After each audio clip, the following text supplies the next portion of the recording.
Hi everyone, welcome to Preplive Global. I'm Mahima and today we are going to practice read aloud questions in PTE speaking. So let's begin. I'll read the full paragraph where you will come to know what is the pronunciation and what is the actual speed which you should follow. You can also see some keywords. Keywords means these are the words where you can pronounce wrong. So be careful about these words. In exams, you don't get a keyword. You only get the paragraph. So let's begin.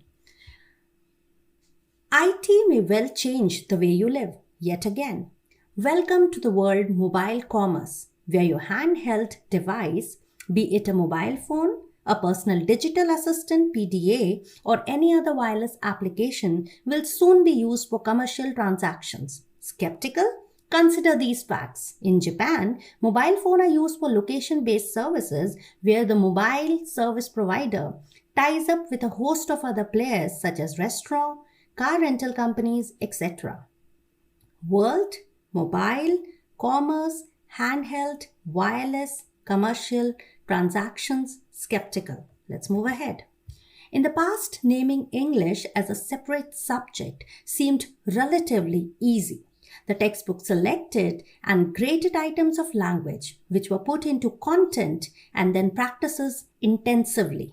New items were carefully controlled so that the student could cope quite easily.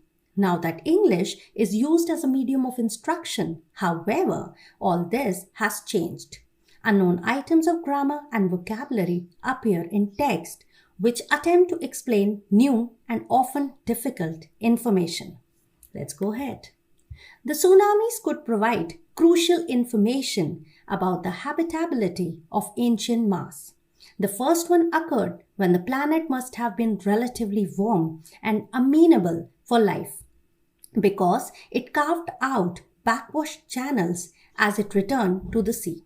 By contrast, the planet had become much cooler by the time the second tsunami hit the waters, apparently flash froze after flowing the surface. Next, the elaborate and refined Japanese tea ceremony is meant to demonstrate respect through grace and good etiquette as demonstrated here by Genshitsu Sen, 15th Grandmaster of the Urasenke Tea School. Thomson recognized and exploited all the ingredients of a successful amusement ride, writes Judith A. Adams in the American amusement park industry.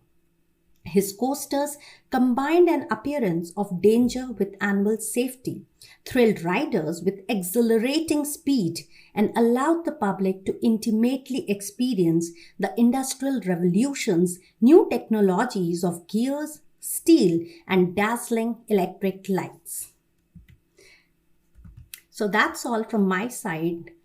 Keep on practicing your read aloud because it is all about practice, and let me tell you, your read aloud questions improve your reading score up to a great extent. So carefully listen to the pronunciations here and improve your read aloud. I'll soon come up with another video on read aloud. Thank you and have a nice day.